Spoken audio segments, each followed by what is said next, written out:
Winter is sneaking up on us. Excellent. Excellent. Well, we've been having so much rain, so you know, we're very jealous that you've had sun this whole time.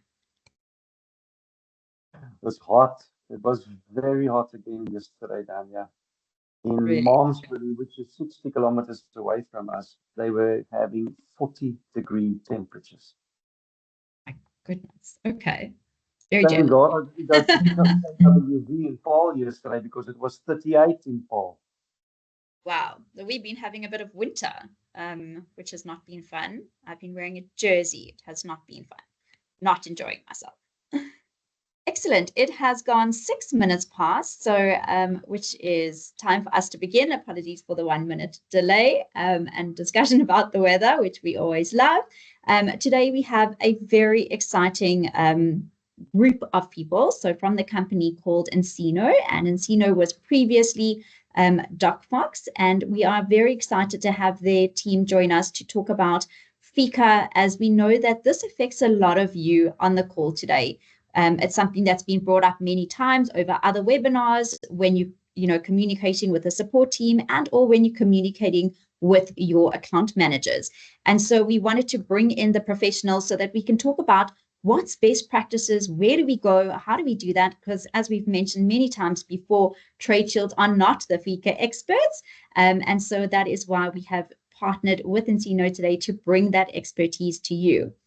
What we will do is we have disabled the ability to use your microphone just to reduce the noise, but we have enabled the Q&A. So please post any questions that you might need into the Q&A, and you'll see that the team has also got a separate team on the line who are going to answer those questions for you while we are in our presentation today. So just to reduce that noise. But thank you so much to the team. I'm going to let you introduce yourselves and what your role is, and we can go from there if that's okay.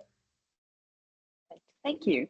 Thank you so much for having us, Martin and Amy. My name is Tertia Barrett, and I'm the AVP at Ncino KYC.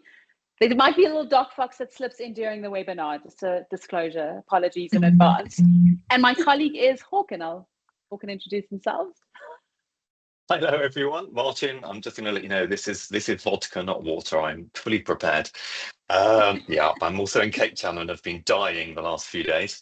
But I'm the Director of Financial Crime Compliance here at Ncino x DocFox and look after the whole compliance team. And it's my colleagues that are answering your questions, with all their knowledge and expertise on the Q&A. So if you've got any, feel free to post it on there and they'll get straight on it for you. But it's a pleasure to be with you all today. Thank you so much. And I'm also jealous that you are in Cape Town and Tertia and I are here in Joburg with lovely rain.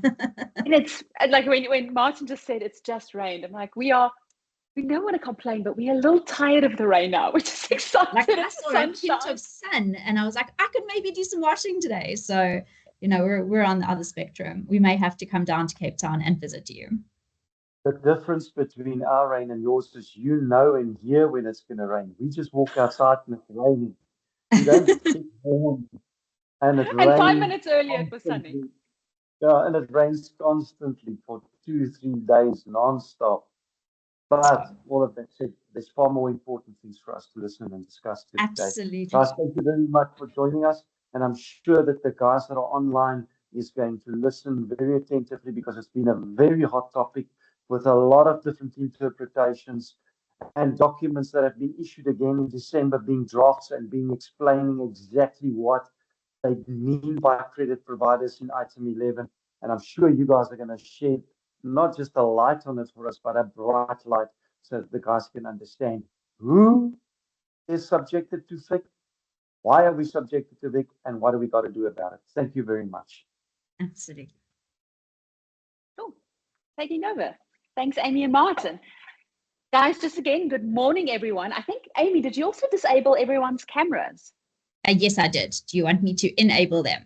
Can you enable that for 2 seconds? So I've got a favor from everyone. It's so nice.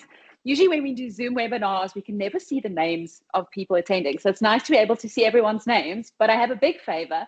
Unless you're wearing pajamas and your face is not ready to be seen by the world, if I can ask everyone just as soon as Amy enables the camera again, just to turn on their cameras and wave to us. It's always so nice to actually see who we're talking to when we're doing these webinars.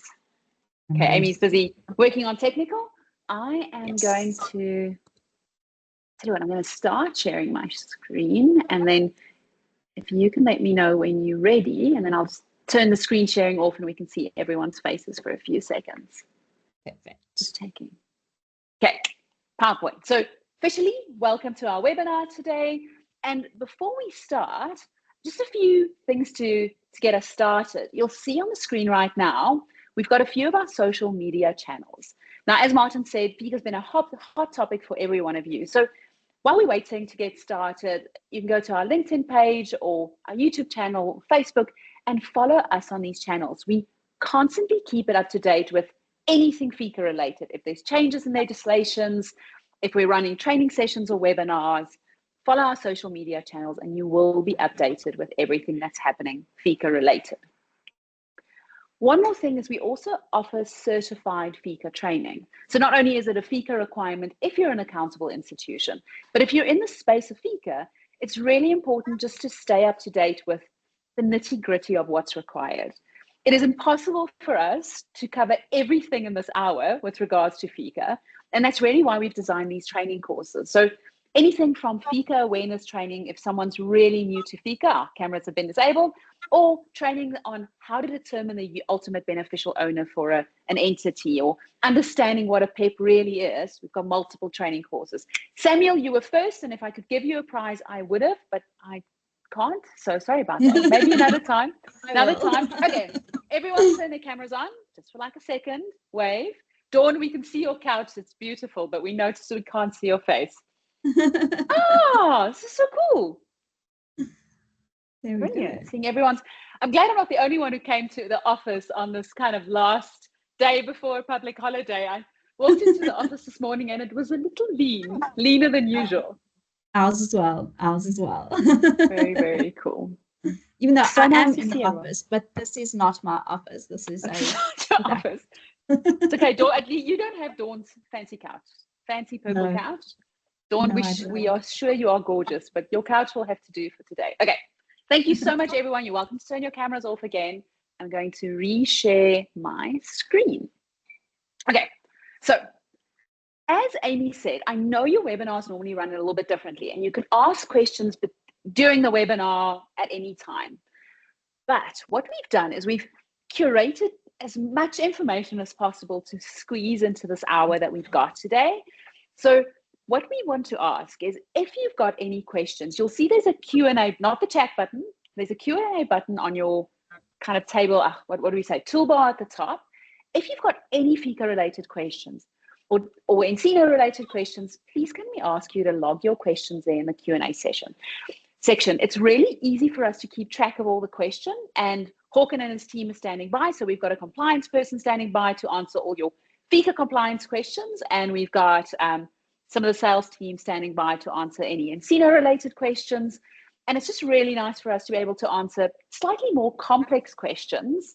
And you might find you ask a question and the team answers, we're about to get there. Hold on, we're going to cover it just now. Everyone happy with that? Now I can't see anyone's cameras. I'm just going with yes. Yes. What we'll also do is during the webinar, you'll see on the chat channel, we will share occasional links and articles with you. So you'll see we've just shared our link to our training page where you can see the different training courses we offer. So we'll start sharing things with you during, let's say we talk about Directive 8, we might share Directive 8 with you. But don't panic, you don't have to download and click on them all during the session. We'll arrange with Amy afterwards and we'll send you all an email with all the links that we shared with you during the webinar. So don't worry about making sure you clicked and downloaded them in the moment. And then lastly, us. You've already, Hawk has already introduced himself. He's our Director of Risk and Compliance, but he completely undersold all his qualifications. So I'm just going to embarrass him for 2 minutes and just tell you why he is absolutely the best person to have the session with you today. So he's got, even though he looks very young, he's got over 25 years experience in financial crime compliance, regulatory operations, banking operations, risk and change. So he wasn't always in the software space. He's been like practically running FICA for the last many, many years. He specializes in FICA and anti-money laundering. He's an FSCA-approved compliance officer, a phase key individual, and an advisor to Bank CETA around AML due diligence and transaction monitoring. He also holds a master's from the University of Edinburgh, and I always get this one wrong, a PGCE from the University of Sunderland. So really completely qualified, but also just an incredible presenter and so knowledgeable about the topic. So we're really lucky to have Hawk today, and loves dogs. We should change that one to also loves dogs. So what have we got planned for today? So that was the introduction. I hope you all feel introduced. We're going to start the session with just a bit of a recap of the practical stories. Like, why is FICA important? You know, so many people feel that, you know, it's just another compliance burden that we have to deal with. So we want to start with a little bit of storytelling of why is FICA actually important. Then Hawken will actually jump in and look at the different accountable institutions that are relevant for today, and also just kind of clarify some of the questions you've got. Are you an accountable institution or not? Then we'll jump into the FICA compliance obligations and cover all of those requirements in as much detail as we can today. And we'll finish off the day with how can we help? And that's our plan for today. So on that note, I'm going to hand over to Hawken and just stop sharing my screen. Thank you. I'm going to do my best to try and share my screen. Okay, I have no idea because I can just see a pile of faces. So I'm hoping you can also see still the story time slide. We can see story time. Stunning. And I'm going to minimize all of this because I get very confused. I'm not great with technical stuff, as Tertia will attest to. So let me hide that out of the way for you. So thank you so much, Tertia, for the introduction. So I said, I think it's always really important when you talk about financial crime is that you actually give the context. As Tertia said, people often think it's a regretted cost, it doesn't really do anything, but it kind of does, and it is happening in South Africa. So I'm going to just give you a couple of quick examples of things that have been happening recently. So the first is this wonderful chap, Mr. Diliwayo. He is a Zimbabwe, and excuse my pronunciation, I'm trying my best as a Brit, but he's a Zim national. He was the head of a syndicate that was mainly composed of foreign nationals from Zimbabwe and Mozambique. He created an entire illegal mining operation and then went on to sell the gold materials that were dug up on the black market. Using money from that, he went on to buy himself a few goodies, as you can see on the screen, though quite frankly, if I was risking it all for a lot of money, I'd probably set my sights a little bit higher than a Renault Clio. And he clearly started to feel the same as he moved up to Range Rovers and Audis. But the trail he left behind caused a little bit of confusion while they were trying to investigate him. He was using a different name, a name of Mr. Ngobeni, which, when the Hawks turned up at the house of the aforementioned real Mr. Ngobeni, they discovered he was an unemployed man living on casual jobs and a $350 a month grant, and he had never left his home province. So it turns out that he had stolen the ID and replaced the photo. And after a long undercover operation by the Hawks, the gold syndicate was infiltrated, and that's when all this information came out and the size and the impact of this story unfolded, as well as the culprit's real name. And I'm highlighting this because there are companies that helped facilitate the disposal of this illicit cash and to buy the cars, to buy the properties. So it involved, you know, attorneys, dealerships, estate agents, and proper checks would have likely revealed that that ID was fake. And I think Tertia will chat about that a bit later on as one of the elements that we can help you with. So that's story number one. And I think people are often surprised. Obviously, we hear about money laundering when I say there are terrorist-related cells in South Africa, primarily in Joburg, Durban, and Cape Town. And my next story focuses on these. It's a lovely chap called Siraj Miller. He is the leader of a Cape Town-based organization of ISIS supporters. I'm not sure, I don't explain who they are, not particularly nice people. His job is to basically go out and find members and train them to conduct thefts and robberies and kidnapping and extortion, which is very nice of him to do. The idea being that he is in charge of fundraising for ISIS in Cape Town. Once they have money, they hand it over to this other chap, Peter Mabaga, and this is all public knowledge. If you Google the names, you'll come across the stories. He's a Tanzanian national. He takes that money and he goes to car dealerships and he buys huge mining trucks. He then has another contact where they basically take a huge welding machine and cut out panels. Cash and drugs are stuffed into those panels, it's sealed up, and they drive it over the border to Mozambique, where all of the value of the machinery, of the drugs, of the cash is realized, and that then goes to fund ISIS, who are very active in Mozambique. So it is happening in South Africa. And if you're in Joburg or Cape Town, it is literally on your doorstep. And people are obviously getting engaged and facilitating the transactions with this illicit money. And I think greylisting highlighted the weak controls, and they extend not only to ineffective prosecution, which we know about, but that is being worked on at the moment, I can assure you, but also possibly lack of knowledge or even willful blindness to report potential financial crime or suspicions on the front lines in the companies that are being targeted and abused by criminals. So what is South Africa doing about it? Well, we actually have a really good armory of legislation. Now, there are acronyms galore, so on the screen you can see a selection of them that form part of this arsenal we've got to hand. I'm not going to go into them in detail because we focus primarily on FICA, but the acts effectively integrate together and provide the criminal justice system with actually a good foundation for the identification, due process, prosecution, and ultimately asset forfeiture of these persons involved in organised crime, terrorism, money laundering. So the most widely known act here is FICA, Financial Intelligence Centre Act, and that's focused on addressing the risk of money laundering and the financing of terrorism and proliferation-related activities, which is basically getting weapons of mass destruction, primarily within the financial sector. And FICA, along with other regulations, tries to seek to leverage the idea that if we can deprive criminals from being able to use or benefit from the proceeds of crime, that crime in turn would reduce. It's very idealistic, but you've got to start somewhere. And it tries to do that as close to the beginning of a money laundering cycle as possible, because the further down the line you go of a money laundering cycle, the harder it can be to detect. So FICA effectively is aiming to combat this money laundering, terrorist proliferation, the financial crime element that comes from those illicit activities and crimes. Why do we do it? Well, we were grey-listed, that's number one, hopefully not for too much longer. We've only got a couple of things to still work on. It helps protect the financial system from abuse because illicit cash going into systems can skew the economy. It helps prevent those illicit financial flows, but I bet really on the ground, it can protect your business, not only from fines, but also from reputational risk. I'm sure you've all seen the headlines of fines that have gone out recently because they're all over the newspaper, and you really don't want your company over the newspaper. But on the ground, who actually has to comply? So Schedule 1 of the FIC Act, which I'm not going to bore you with, but if you need to sleep, feel free to read the Act, names a whole range of entities. Along with their products and services, they can easily be implicated, hopefully unwittingly, in a money laundering scheme. So as you can see on the screen, there's a whole range of these, from legal practitioners to foreign exchange firms to FSPs to estate agents are all included. And they're known as accountable institutions, and they've been identified as operating in industries that are at a higher risk of being targeted for use by money launderers, just because of the products and services they offer, not because they're bad people. And launderers are constantly on the lookout for new and creative ways to take advantage of these in order to access the financial system and clean their funds. So we often see quite creative ways of abusing the products and services.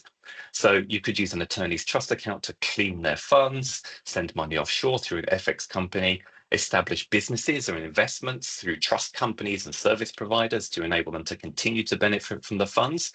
But they often, as we saw before, like to treat themselves and buy artwork, luxury vehicles, high value, goods.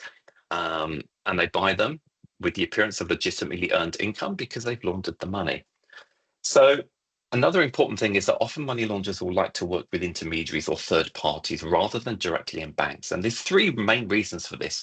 Not only do these intermediaries and these institutions offer a wide variety of products and services that can be abused in their schemes, it provides an additional layer of cover between the money launderer and the bank, which can help further complicate the flow of funds between accounts.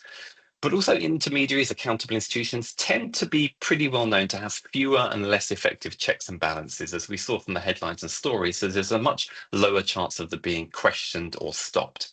So I saw on the attendee list is a few high value goods dealers and a few credit providers. So I thought I'll just run through very quickly because there's quite detailed guidance notes. So I put together a very high level summary of why they're on the list and who they are. So high value goods dealers is not just cars and houses. If we think of a while ago now, the World Cup corruption saga, The MPA seized luxury assets valued at over 165 million rand from the accused in his fraud and corruption case as a Durban businessman and a former KZN police commissioner. The spending spree included houses, designer bags, cars, property, and funds were not only spent by the individuals themselves, but also funneled through entities which were owned by these people. So it highlights as well why it's important to know who is behind a company, and we'll talk about that too. So a high value goods dealer is any person who sells a single physical item for 100,000 rand or greater. And it can literally be anything from machinery to, I don't know, I'm trying to think, huge batteries that might be used in solar systems, which is a hot topic, saying that load shedding keeps coming back and going. So high value goods dealers, really great for transferring money into another asset that could potentially be moved or could be sold down the line. But also if you fancy a couple of Louis Vuitton handbags, although I'm not sure they're 100k. Next up, we'll look at the credit providers as accountable institutions. And as you can see on the screen, the new AIs includes anyone who falls under the National Credit Act, the NCA. So it includes installment agreements, credit facilities, secured loans, credit guarantees, to name kind of a few of the people that fall under that act.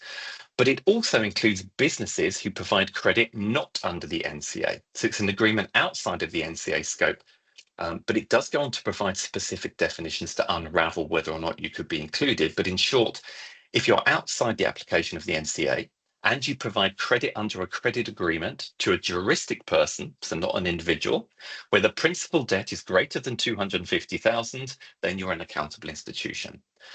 Complicated potentially, ask questions in the chat. We have got guidance notes that will help you. It's quite a complicated guidance note, but we are here to guide you. But if you do credit for large amounts, just think you're probably going to fall into this category. So we've talked about, what can happen and how companies can be leveraged.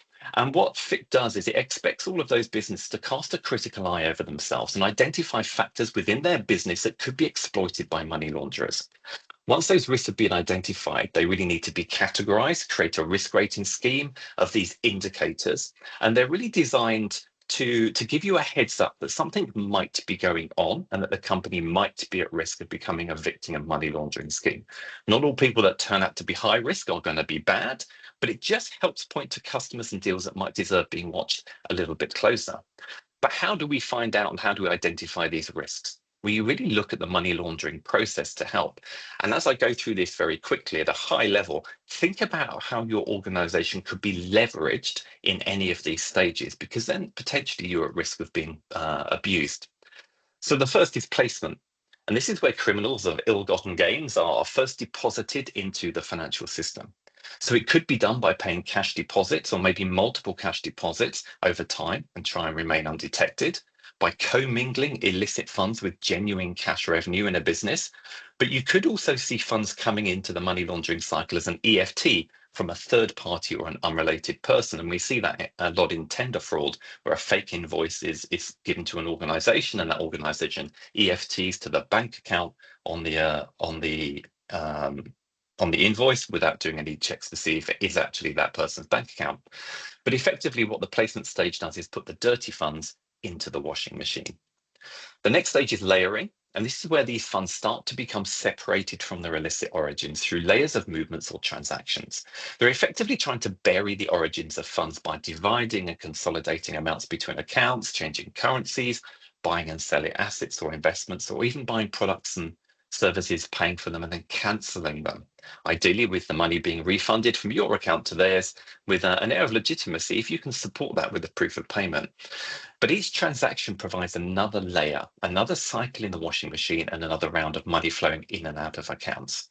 The idea here is, again, to put space between the true source and confuse its original origin. The final stage is integration, where they've been through so many different transactions, it's really impossible to see that original source of funds.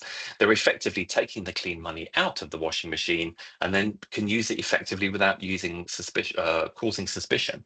So that could be setting up a legitimate business or an investment, or simple old-fashioned consumerism and splashing out on that Audi or that Renault Clio. And the further along the process you go, the harder it can be to spot. And there are some people that are great at money laundering and some people that are less experienced. So sometimes it's easy to pick things up and sometimes it isn't. But I always say the key to picking up something is just stopping for a second and thinking, Does what's in front of me make sense? So as a quick kind of summary, money laundering is this passing of dirty money through a sequence of transfers that will eventually return the money to the launderer in an obscure, indirect way where it can't be linked to the original crime and they can use it however they see fit. They really want to disguise the source of the funds. Now, terrorist and proliferation financing, money going towards or supporting terrorism, doesn't return money to the source, but sends it to its ultimate destination that's linked to terrorism. Here, they want to hide the destination, but sometimes they also hide the source to protect their supporters. So once you've gone through that session and thought, how could my business be leveraged based on the products and services, where we are, the kind of customers we have, FICA expects you to put mitigations in place, effectively controls and processes to identify your customers and get enough information to help you identify anything suspicious. Now, FICA takes a risk-based approach, but as we know, regulators often give with one hand and take away with the other. So whilst you've got an element of flexibility in the controls you can put in place, there are minimum requirements, and they're surprisingly detailed and sometimes quite onerous if you're doing them manually. So I'm going to run through these at a high level. I'm very mindful of time, so I'm going to try and be as brief as I can on them, but also make sure that I give you the detail. So on the screen, you can see a high-level summary of all the things that FICA expects all accountable institutions to adhere to. So whether you're an attorney firm, whether you're a credit provider or a bank, the requirements are fundamentally the same. And they're all based on international best practice, as we're a member of the Financial Action Task Force, those lovely people that greylisted us for not having a handle on these. So let's dig into these a little more and just see what it means on the ground. The first part really is the fundamental stage of knowing your customer, of KYC, due diligence, so you know who it is that you're dealing with. Now, I'm sure most of you know that means identifying who your client is and proving who they are and establishing their identity.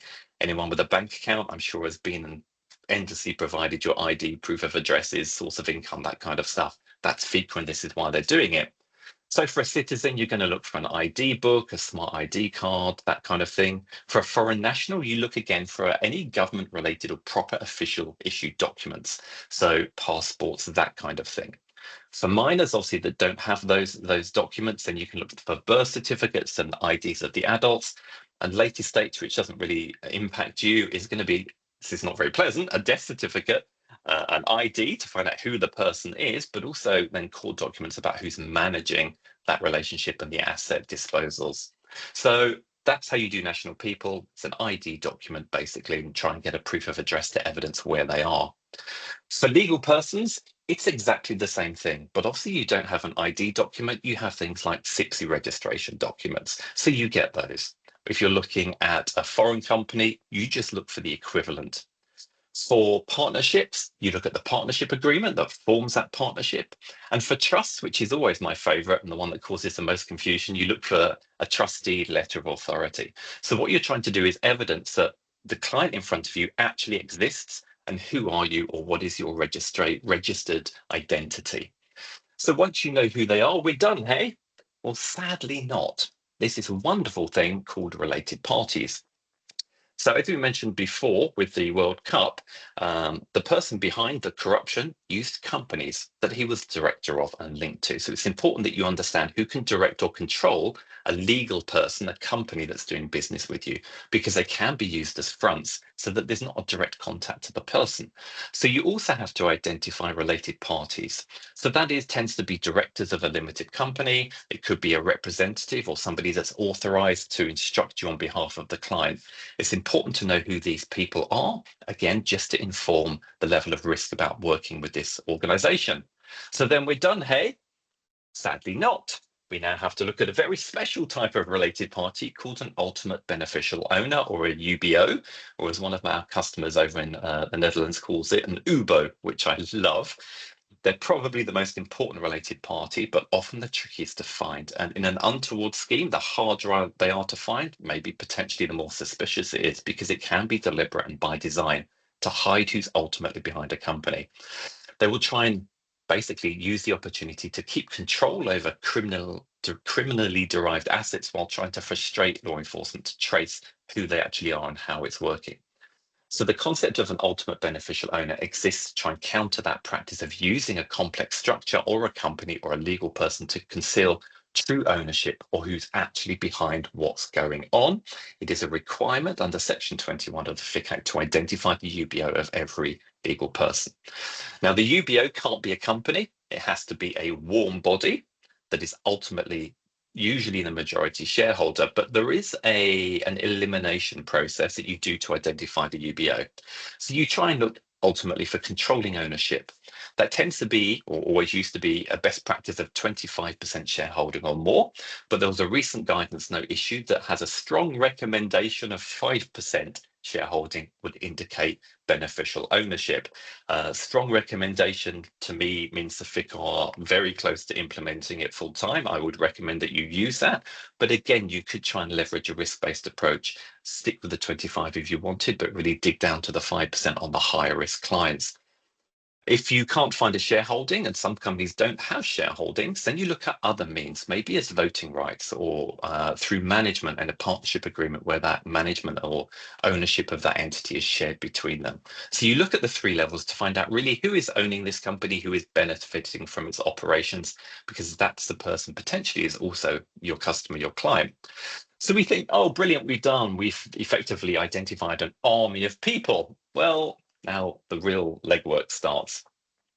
So once you know all of these warm bodies behind your client or potential client, there's some work to do. And the next couple of slides applies to every single person you have identified so far.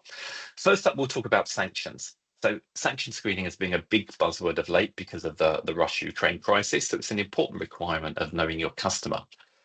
Sanctions impose restrictions on the provision of certain goods and services to certain people and places. Primarily, it tries to attempt to redress or force regime change around terrorism, conflict, human rights issues by trying to restrict access to funding or resources. And South Africa was sanctioned for a while, so I'm sure you're all familiar with that. But the key requirements here are to screen every single person we've just mentioned and the company itself against the United Nations Targeted Financial Sanctions List. Going to be a lot of long words here, so we just call it the TFS list. It primarily looks to address terrorist-related activities, and there are some people in South Africa, but the sanctions cover tends to be individuals across parts of Africa, Middle East, North Korea, Iran. But there's recently been an extension to this. It's called a POC Datara. And we mentioned the acronym before. It's a court order that is issued by South Africa. Now, these were effectively a domestic add-on to that TFS list. And one was issued, the very first one ever.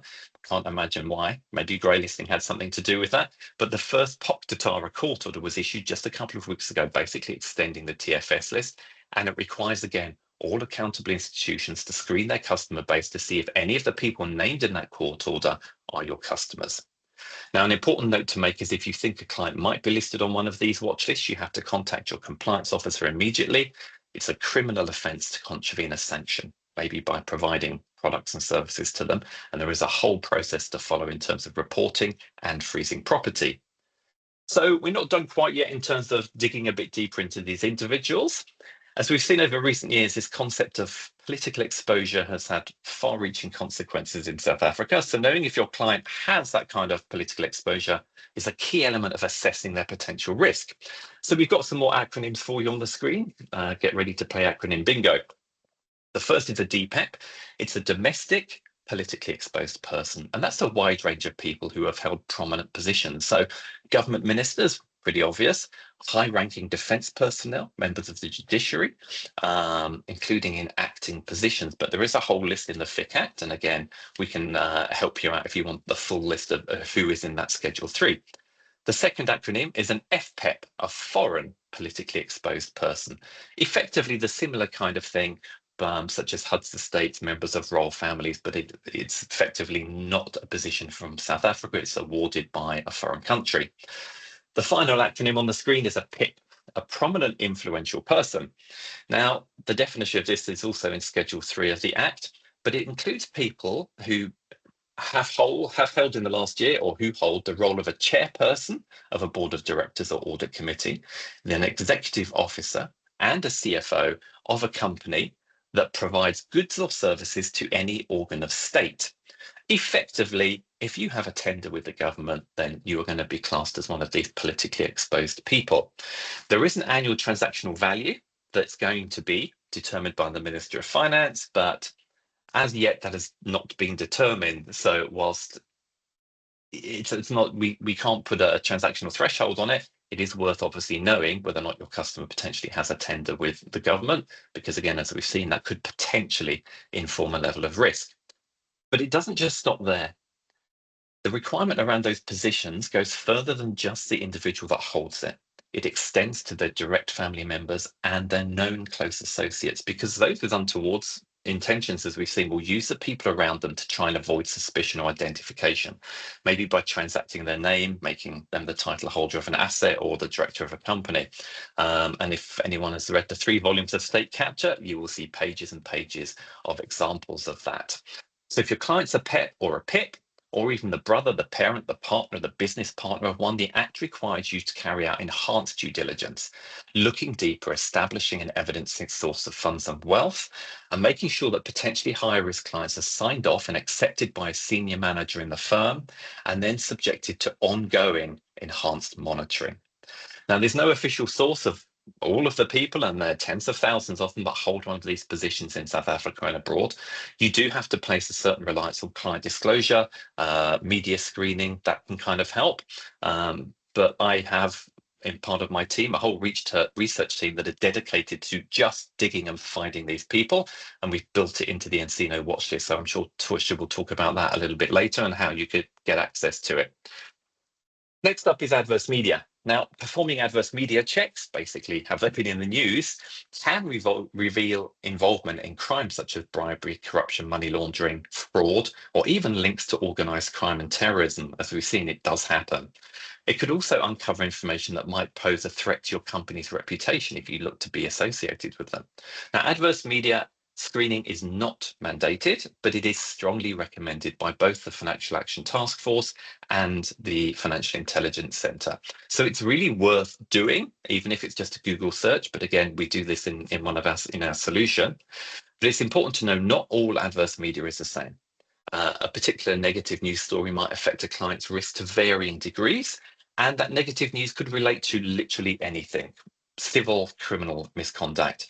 You're going to be more interested in financial related crimes like that fraud, bribery, extortion, theft, and perhaps things like, as horrible as it sounds, drink driving. It's also important to consider the source of funds. With the proliferation of blogs and Wikipedia, which anyone can contribute to. It's important that you make sure that source is reliable. And official news sites, SABC, BBC, those kinds of things, Sky News are usually reliable because obviously their reputation is stood against it. So now you've done all of that screening on the people to try and inform that risk that we mentioned too.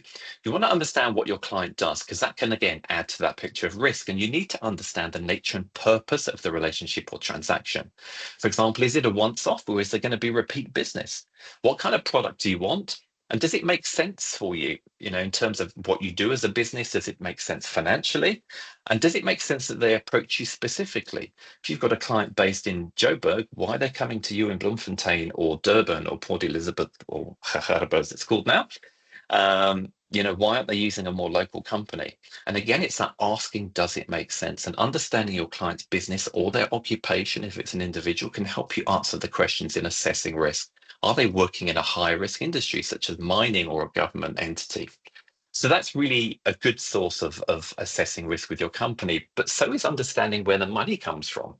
Obviously, money laundering is disguising funds from illicit means. So you have to take steps to establish the source of funds involved in an activity or transaction. Now, getting evidence is not required. So you don't have to get bank accounts and proof of invoices. You can act on disclosure, but it is prudent to ask for evidence in circumstances on a risk-based approach, where they are higher risk or where you're seeing that political exposure.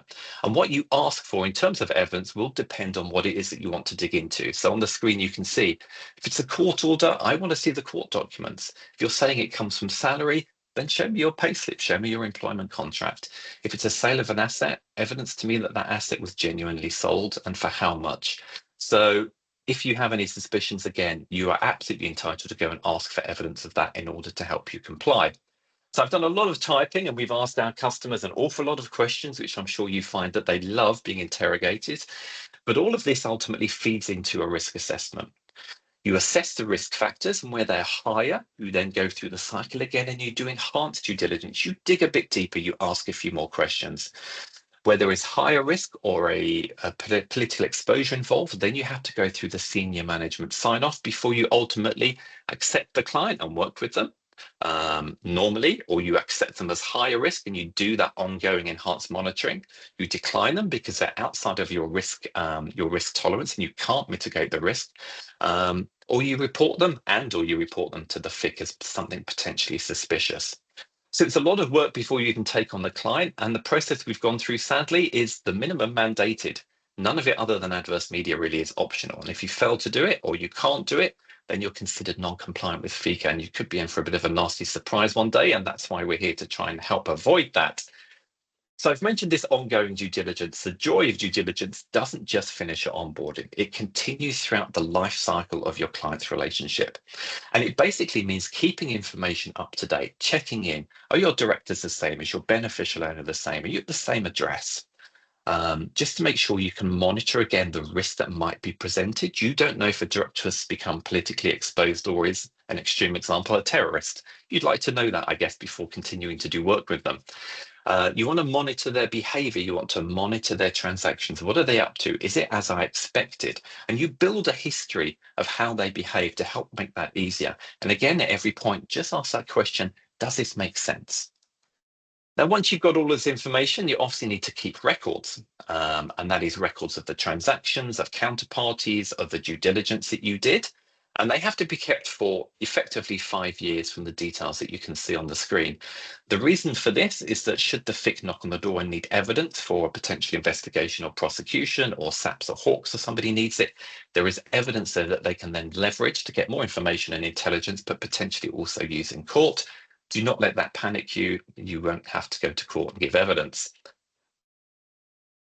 But the requirement is there to also submit these reports if you come across something suspicious that they might come back and ask for information. But what does that look like?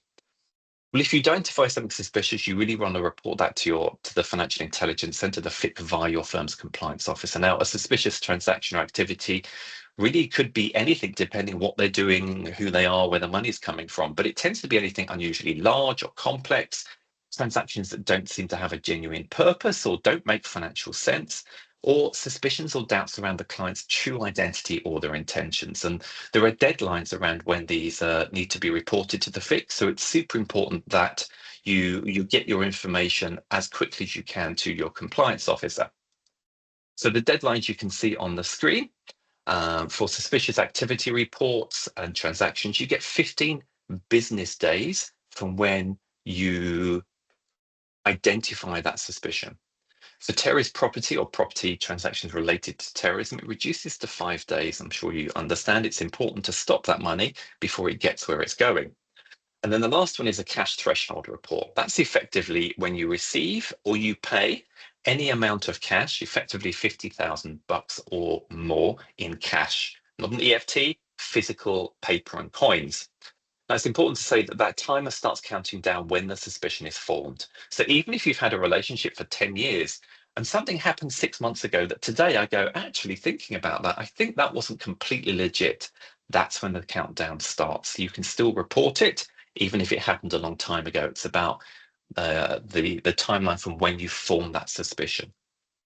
It's important that you do that because failure to report, whether that is missing it, not understanding the requirements, or even willful blindness, is non-compliant. And every employee of an accountable institution has an assumption that if you're involved with dealing with the client, processing a transaction or an activity for an accountable institution, you should, by default, have the knowledge and skills to identify anything suspicious, especially as FICA requires you to undergo training like this. So there is a requirement on every employee to report suspicions. Failing to report something you suspect or should have been in a position to suspect, all that willful blindness, is an offence. So make sure you make use of your compliance team for support and guidance. Now we're going to come on to, don't worry, you can take a breath. We're nearly at the end. We've done the key elements of FICA, but there's always little surprises popping up from our friends at the FIC. Like directives, you might have come across Directive 6 and 7 that asked you, a number of companies, to go online and fill out a very short questionnaire of a couple of 100 questions about your client base and your understanding of anti-money laundering. That deadline has passed, so I'm hoping you've submitted it because they are, again, coming and starting to fine people for non-compliance. One of the later directives that came out was Directive 8. And this is really interesting because it's turning the focus away from your customers onto the people in your company, because we see insiders more than you would imagine. What it's trying to do is look for stooges, people that are in your company, but only for the purpose of leveraging it for crime. So are they not an official employee? Are they literally there to use and abuse you from the inside? So it makes a requirement that you risk assess your employees and that you screen them for competency. And I'm sure you do a lot of this as part of your general recruiting process, so it shouldn't be too arduous. But again, we're here to guide you if you need help. Is the person competent and able to do the job? In other words, why would I hire someone with zero experience to do, a very specific particular job that needs experience? Again, if there is no experience and they're in the role, why? Is there an untoward reason towards that? So you obviously do that probably as part of your referencing checks to make sure they have the experience. You then have to screen for integrity. Is this person got a propensity for potentially getting involved with financial crime? And again, it's a risk-based approach. There is no golden bullet to what you have to do. You can define what's relevant for your business, but certainly when I was working in banking, we would do criminal record checks to make sure, again, there weren't any financial related crimes. We would also do a credit check, because if you're at a bank and you have access to accounts that are full of money, how likely is it that you're potentially going to either use that money for yourself to get you out of a bit of a hole, but you could also be approached by people outside and bribed or forced to basically do something untoward for their benefit. And because of the position you're in, you might be more likely or tempted to be able to do that. So that's in banks in terms of doing this employee screening, the approach that they take. And then the final requirement is to screen against that TFS list and the court orders. And again, that is specifically looking for anything that is terrorist related or any links to terrorism. So that's kind of really, in a nutshell, a very high level, very quick whistle stop tour. And I'm very mindful that I speak with a very British accent, despite being here for 12, nearly 13 years. And I've gone through it quite quickly. But hopefully there are links in the chat that will help you with anything you're not too sure about. But it's super important that you try and comply as best you can with FICA, because there are quite serious consequences for not complying. And with the focus on South Africa, because of grey listing, the FIC and the FSCA, all the supervisory bodies are getting very hot, and fines and inspections are increasing. So the outcomes and the consequences could be, if you're lucky, a public reprimand. And all of these are published on the FIC's website. So if you want to go and have a look at them, you can just go to the FIC's website and look at the sanctions section. It could just be, don't do this again, please fix it. It could be about remediation. You're not doing X, Y, and Z. You've got 30 days to implement this and prove to us that you've implemented these requirements. It could be a financial penalty, and that can go up to 100 million. 50 million if you're an individual, 100 million for a company. That's not a small amount. Could your organization, cover the cost of that? So often compliance is actually cheaper than the potential cost of non-compliance. And there could also be imprisonment for the leaders of a firm, for people involved in a transaction, depending what their involvement is. That tends to be reserved for things that are related to facilitating terrorism. Now, these risks are real, and the consequences apply not just to the company, but to executives and owners of a firm who are ultimately responsible for FICA compliance, the FICA compliance officers, and potentially, as I said, any individuals involved in that client activity, depending on their involvement. This is not to frighten you, I promise, although it sounds scary. Institutions really need to take proactive steps to ensure you comply with FICA's requirements, establish that strong culture of compliance, have that risk management and compliance document in hand that details everything that you're doing. It's going to help prevent financial crimes like money laundering, terrorist financing, and really ensures the long-term viability and credibility and reputation of your business. And that's really the end of my section, which I hope has given you some insight, although I know it's been a lot. I'm going to take a deep breath, have a swig of water, and then I'm going to hand back over to my esteemed colleague, Tertia, who's going to try and help you relax a little bit and understand how potentially we're here to be able to help you.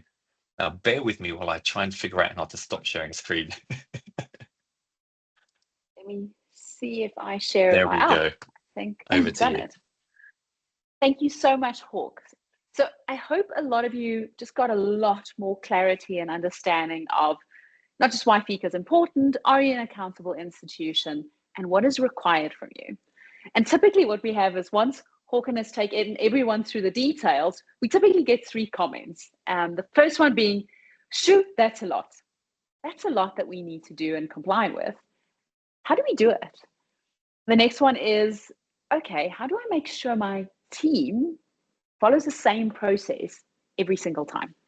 Because you can't skip steps. Well, I like this guy, he looks nice. I'm only going to do, collect an ID document from him. But this person, he looks a bit dodgy. I'm going to do all the FICA stuff with him. How do I make sure we follow the same process every single time in our business? And the last one we get is, as the compliance officer of the business, how do I keep track of everything? How do I have control to make sure that we do what we're supposed to do? And I'm aware of any risks that I either should be reporting, or maybe people and red flags that I shouldn't be really doing business with. So firstly, I think one thing that's important, we look at, there's a lot of solutions in the market, and really what makes us different is, firstly, we have unmatched expertise. And having spent a few minutes with Hawk, you realize just the deep knowledge of Hawken and his team when it comes to FICA compliance really makes a huge difference to our clients. I'll jump into the software just now. I'll show you how we've built technology to really make this whole process easier for you. It's paint by numbers, as much as we can paint by numbers, and just really how we guide you through the process, and really unbeatable service. And I think that's so important. When it comes to FICA, the legislation is complex, it changes all the time. And one of the reasons clients love us and they love Hawken's team is, if they've got questions, and I saw a few questions coming in later in the webinar, is who do I reach out to? It's very difficult to reach out to the FIC sometimes. They're often really busy and stuff. They don't quite come back to you as quickly as you want.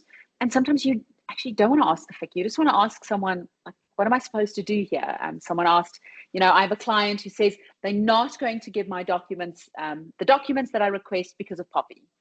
But the reality is FICA supersedes POPI. So you need someone to be able to reach out to and say, I have this problem, what do I do? And a really expert team who guides you and makes sure that you do the right thing. I think what's a very important thing, I mentioned that Hawken and his team are here to help and support you, is for those of you who are already FICA compliant, you'll know that the FIC asked for a copy of your RMCP to be sent to them with a deadline last week. And it's a great example of, we're not just a software provider. Really what we do is we look at the entire spectrum. So the first step we typically start with customers is, do you have an RMCP? Let's review it. Let's see if it's relevant, if it covers everything that it's supposed to be covering when it comes to an RMCP. Or if you don't have one, let's actually help you put one together. So that's the first step. So when the FIC issued that request, we weren't really worried. Our clients all had RMCPs in place. Some of them went, I didn't update the last thing that I was supposed to. Please, can you help me quickly? So we did quite a few of those. But we help you with the full suite. And from a software perspective, we provide you the guidelines and also the proof. If you do get inspected, what did you do with this client? So I know we're out of time, but I want to show you one screen quickly. And if someone can just confirm, Amy, if you can nod that you can see something that looks like an Ncino dashboard. Okay, thank you. So in 1 minute, I want to show you 2 things. This is my dashboard. So the first thing I said is, as a compliance officer, what's happening with FICA in my company? I can click in the overview and I can see exactly. I've got 23 clients that have gone through the FICA process. 20 have been approved. They're done and dusted. 3 are still in progress. What's happening? Of the 3, 2 still have documents that need upload. And there's also 2 of them, one of them, the documents and watch list hits that are pending review, and 2 of them still need risk rating. So really shows you, hang on, there's some work to be done here, but I can manage it and I can see what's wrong. And then if I click on a customer, and I'm going to just go to an individual, we don't have enough time for UBOs and related parties, but I just want to show you this, is I click on an individual, and you'll see on the left-hand side, here's what I talk about, paint by numbers as much as we can. We've taken that whole FICA process and we said, what do you need to do? For an individual that's South African, we've got rule sets built in for every entity type. So if it's a trust, we go, this is what we want. If it's a company, we go, this is what we want. So for an individual, firstly, you're going to need some documents, and we're going to need an ID document. And I just want to show you that when you upload a document on Ncino, I almost said the other name now, it will we actually validate those documents for you. So it's our first step to say, but hang on, this looks a bit dodgy. It looks like someone took a photo, like that example that Hawkins showed earlier. This looked like someone took a photo of Tony Stark and popped it onto a Sapphire ID. We're not happy with it because it doesn't have the last third stamp over the photo as it's required. So that's a check that we do. We've just launched our biometric. I'm just going to reject that one because it looks a bit dodgy. This is my very scientific, don't do this, reason for rejecting that ID. We have just launched our biometric and liveness verification. So now you'd be able, just like the banks are doing with you at the moment, you'd be able to send a link to a client. They'll pick up their phone or their laptop. They'll do the moving of the face.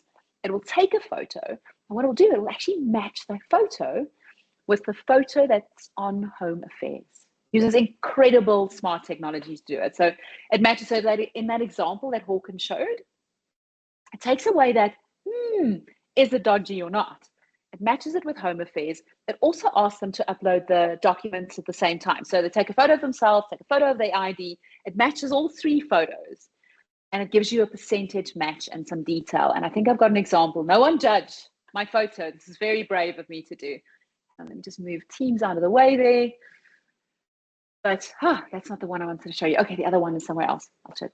Okay, let me just show you it's here. Okay, so this is a report that we give you afterwards. And you can see there's my liveness photo and a very young Tertia at the Department of Home Affairs. It pulls through all the details from Home Affairs. And it actually tells you if it's this person, who they say they are. So it's really incredibly smart, really easy for the customers to do because everyone uses it for their banks, so they're used to it.